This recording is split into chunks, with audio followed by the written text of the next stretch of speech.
Ano ang naaalala mo sa sandaling nababanggit ang Calle Mendiola ng Maynila o madalas ka rin sumasama sa mga ginaganap na protesta sa Calle Mendiola?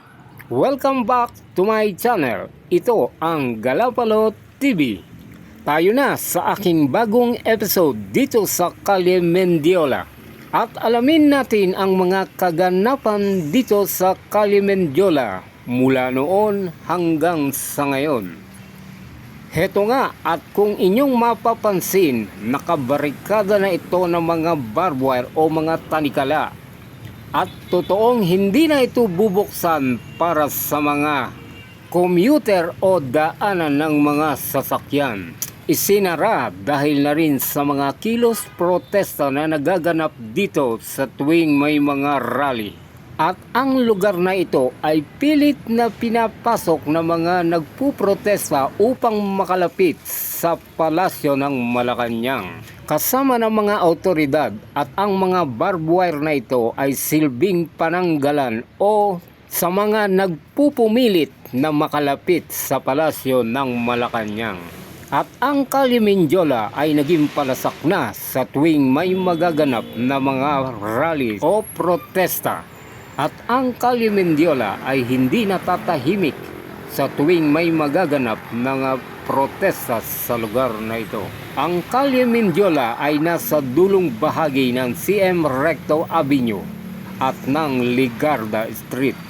At sa bahagi pa rin ng Calle Mendiola, mayroon itong isang tulay na silbing pagitan at simula ng Calle Mendiola patungong Malacanang Palace. At ang kahabaan ng CM Recto Avenue ang siyang silbing daanan ng mga nagpuprotesta patungo sa Calle Mendiola.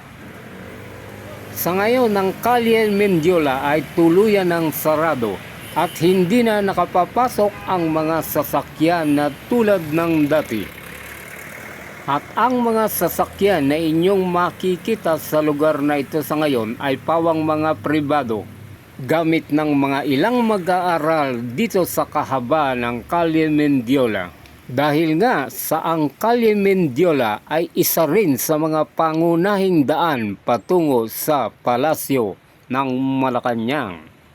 At kung babalikan mo lang ang mga kaganapan dito sa Calle Mendiola noong mga nagdaang dekada, mga kilos protesta ang mga naganap dito noong taong 1970, mararahas na protesta na ikinasawi ng mga ilan aktivista at tinagurian na The Battle of Mendiola Bridge noong taong 1970.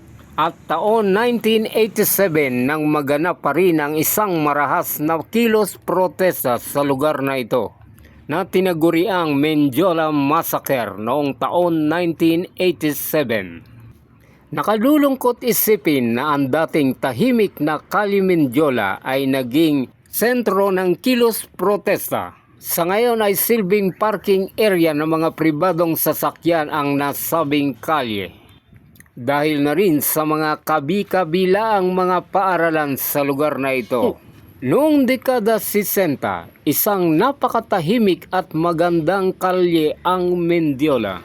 Dahil na rin sa mga punong pine tree na naghanay sa kahabaan ng Mendiola. At ang simbahan ng St. Jude na halos katabi lang ng palasyo ng Malacanang ay isa pa rin sa mga dinarayo sa lugar na ito. Kasama pa rin sa ilan sa mga kilalang paaralan ang naghanay dito. At ang palasyo ng Malacanang ay nasa Calle J.P. Laurel ng distrito ng San Miguel. At ito naman ang San Beda College na nasa bungad ng Calle Mendiola. At dahil na rin sa mga kilos protesta na nagaganap sa lugar na ito, napilitan ng isara ang Calle Mendiola sa mga sasakyan na dati-rati ay labas-pasok sa lugar na ito.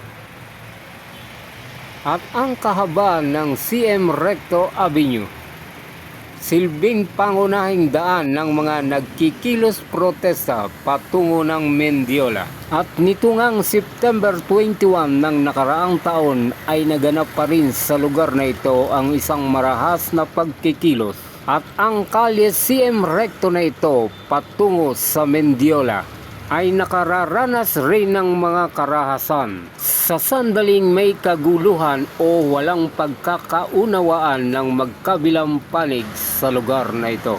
At ito nga ang pangunahing daan ng mga nagkikilos protesta patungo sa kalye Mendiola. At ang kalye Moraita ay isa pa rin pangunahing daan ng mga nagkikilos protesta na nagmumula sa Quezon City.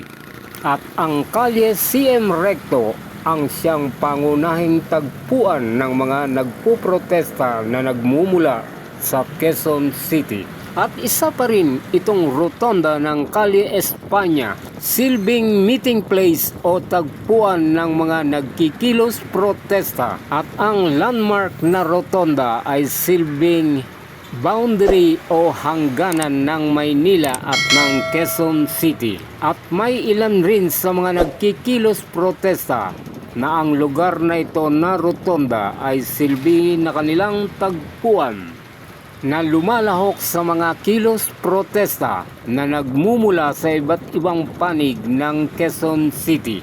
At tulad ng dati, may mga pagkakataon rin na dito sila nagkakaroon ng programa. At sa tagpuan dito, ito na rin ang simula ng kanilang patuloy na pagkikilos protesta patungo sa kalye Mendiola. At sa lugar na rin na ito, nagsisimula silang tahakin ang kahabaan ng kalye Espanya patungo ng Mendiola. Isa pa rin sa mga pinagdarausan ng mga pagtitipon, itong Plaza Miranda. Noon pa man ay naging sentro na ng pagtitipon ang lugar na Plaza Miranda. Hindi mo na rin mabibilang kung ilang ulit nang nagaganap o ginagawa rito ang mga kilos protesta. Dito rin nagaganap ang ilang mga malakihang pagpupulong ng mga politiko. May ilan ring mga karahasan o mga pangyayari ang naganap sa lugar na ito. Isa nga sa mga pinakamarahas na pangyayari ay ang The Plaza Miranda bombing. At ito nga ay naganap noong August 21, 1971 na ikinasawi ng 9 na tao at 59 na sugatan. Naganap rin dito ang malawakang kilos protesta noong September 21, 1972 na may kinalaman sa martial law. At sa ngayon, ang Plaza Miranda ay tinatawag na The Freedom Park dahil na rin sa mga pagtitipong isinasagawa sa lugar na ito. At dito nga itinayo ang isang monumento bilang alaala sa mga kaganapang pangyayari sa lugar na ito. At ang Plaza Miranda o Freedom Park ay nasa harapan ng simbahan ng Quiapo.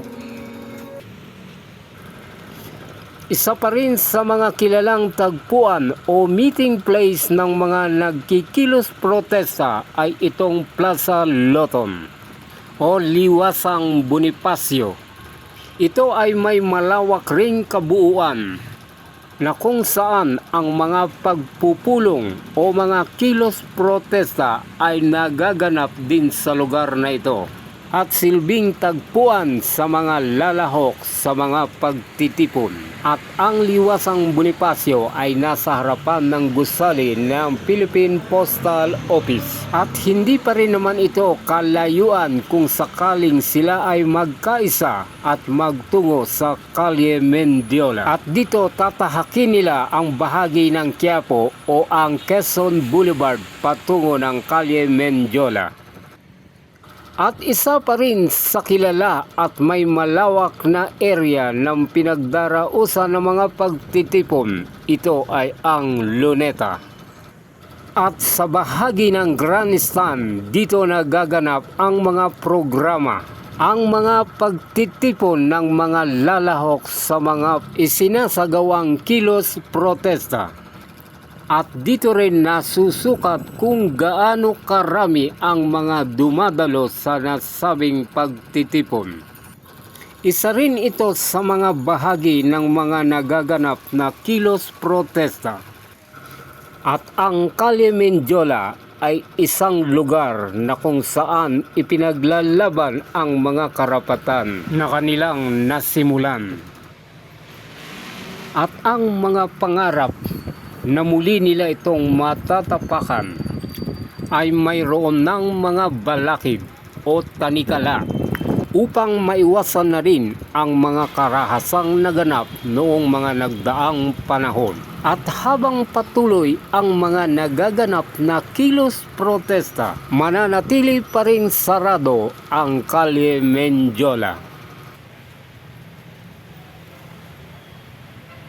Muli, maraming salamat sa inyong panonood dito sa Galapalo TV. At sa mga susunod ko pang video. At palambing lang, please like and subscribe to my channel, Galapalo TV. Maraming salamat po.